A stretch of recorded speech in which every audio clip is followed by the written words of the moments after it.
Narcissists don't understand that you are a person.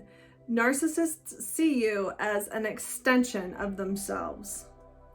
What the heck does that mean? Welcome to Looking Behind the Mirror, where we explore narcissism and take our lives back as we make sense out of nonsense. As a quick disclaimer, everything I say is based on my opinions and my personal experiences. I'm not a professional, and if you're really struggling, I encourage you to seek professional help. I am providing links below. I know when I was first learning about narcissism, I heard this concept that they look at us as extensions or objects. They don't see us as people.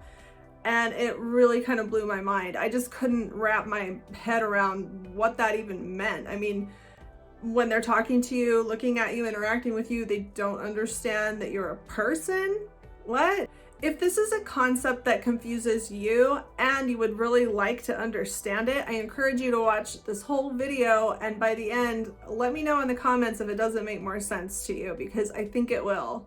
These two concepts go hand in hand, and they are directly related to each other, that the narcissist doesn't understand that you're a person and the narcissist views you as an extension of him or herself. But I'm going to explain them both separately and then bring them together, because the fact that the narcissist views you as an extension is what they see you as instead of seeing you as a human being. When we say that the narcissist doesn't understand that you're a person, what that really means is that they don't understand on an emotional level what a person is. Of course, when they look at you, they know that's a person, that's a human being, but they don't really understand what that means on an emotional level.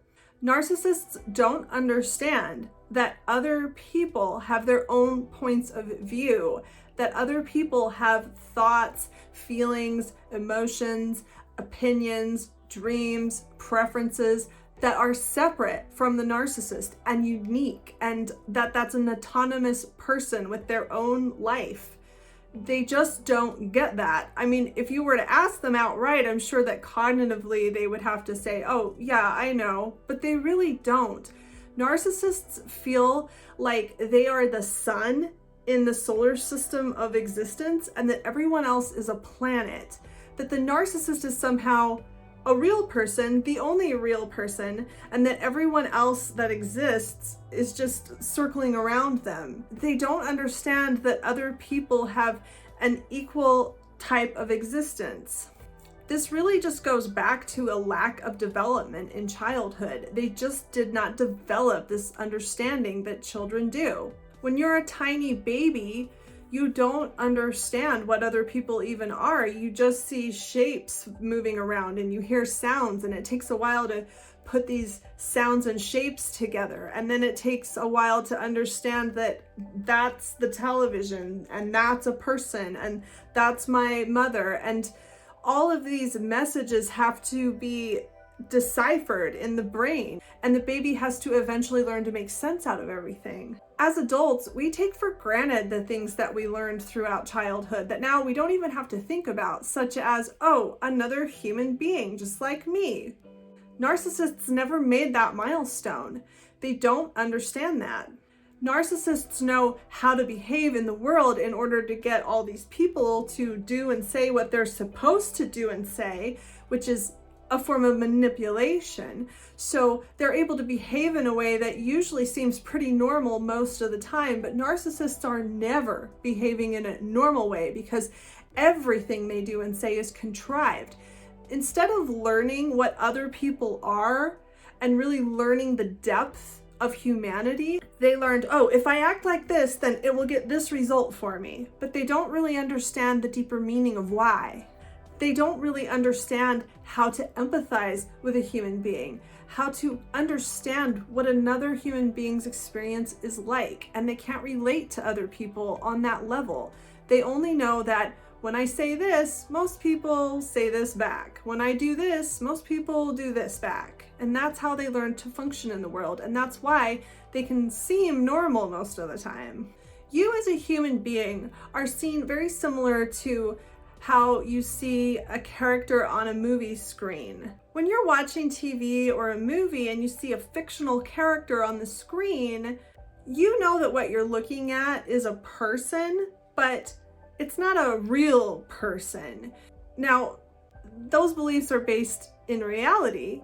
That isn't a real person on the screen. It's a portrayal of a person, but your emotional connection to that character is very similar to a narcissist's emotional connection to you. You're not a real person. You're a story. You're a character. You represent things. You represent a character in a story about the narcissist, and that's all you are. And that's what brings us into the extension. That's what it means to be an extension of the narcissist. You aren't an autonomous human being with your own story and your own experience and your own thoughts and opinions and wants and desires and preferences. You're a character in a movie about the narcissist. And that's all you are. Now, I want you to think back as early as you can in your childhood, preferably 2 or 3 years old, if you can possibly remember that long ago. Really, really go back and remember what it was like to be a toddler. Try to picture your mother if you can, your very, very earliest memories of your mother. Can you remember who your mother was to you?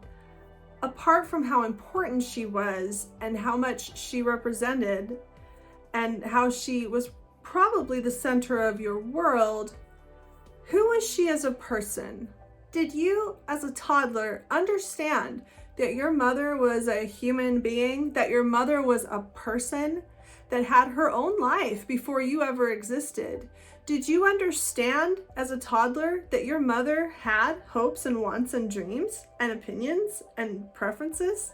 Did you even understand what that meant? You as a toddler understood your needs, your wants, your preferences. You knew when you wanted something. But did you understand that your mother also had a mind of her own? Did you understand that your mother had hobbies and friends and all kinds of things that had nothing to do with you? Did you understand as a toddler that you were only one piece of your mother's life and that your mother's life had much more to it than just you? No, you probably didn't understand any of this. To you as a toddler, your mother was just your mother. That's all she was. That was the only function that she existed for. If she wasn't your mother, she was nothing. You had no concept of your mother as a full-fledged human being. And as a toddler, everyone in your life was like this. You only understood them as they related to you. My grandmother, my brother, my cat, my friend. Very young children don't understand that other people have their own autonomous lives separate from them. We develop this understanding through childhood. Narcissists didn't. A full-grown adult narcissist still looks at you as an extension. They still look at their mother as just their mother. They look at you as just my friend, my wife, my neighbor, my husband, my brother, my sister, my coworker. That's all you are. That's the only reason that you exist. You do not have your own thoughts and feelings and hobbies and wants and preferences and hopes and dreams and desires. Those things that make you a human being are nothing but a nuisance and a confusion to the narcissist. The narcissist does not understand any of that. They might on a cognitive level get like, oh, I guess you have hopes and dreams. Whatever, so what? They don't really get it. You are a character in the movie about the narcissist. This is why they feel so entitled to micromanage every little bit of your life. This is why they have no empathy for you, because you only exist to help the narcissist regulate his or her emotions. That's it. That's the only reason you exist. You serve no other purpose whatsoever.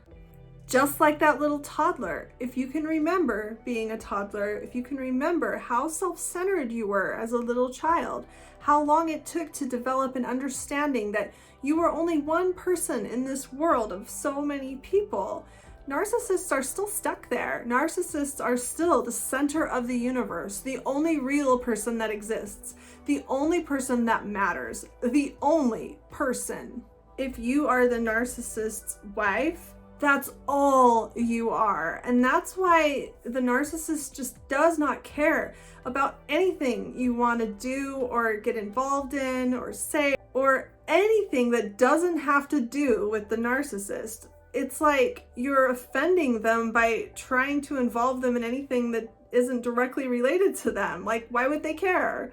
This is why they commandeer all of your conversations and seem annoyed if you ever want to talk about something that maybe you're interested in. Because why should they have to sit and listen to a conversation they're not interested in? Like, they don't even understand that other people might be interested in their own things, and that it's okay that we might not be hanging on every word the narcissist says because we all have different interests. Narcissists don't understand that because you are an extension. You're supposed to just sit and listen and just exist in the narcissist's movie about the narcissist. This is why they get so angry when you try to assert any kind of autonomy, when you show the slightest disagreement in any way, no matter how innocent or polite you are about it. You aren't supposed to exist as an autonomous human being.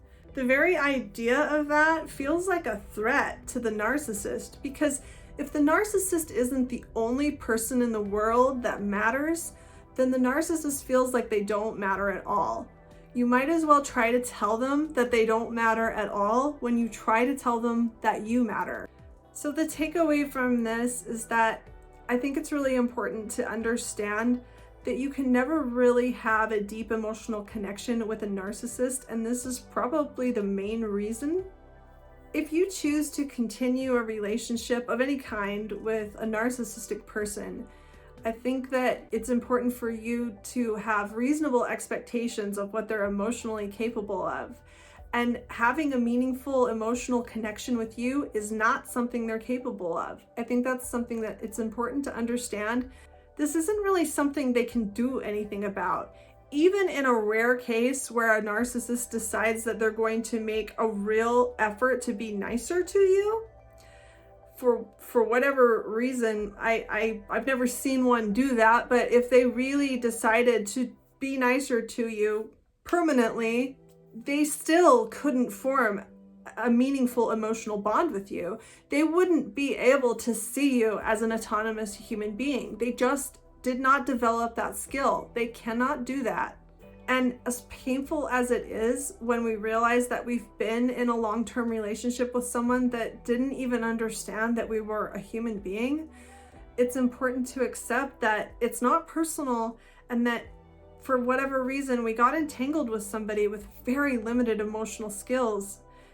It's really important to accept that there's nothing that anyone can really do about this.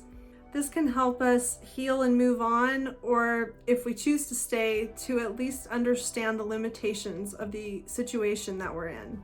I hope this helps. If you found this video helpful, please give it a thumbs up and comment below. Let me know if it did help clear this concept up for you, or if it didn't, and subscribe to my channel. It helps YouTube know that you liked this video and that there might be other people out there that it could help as well. Until next time, thanks, bye.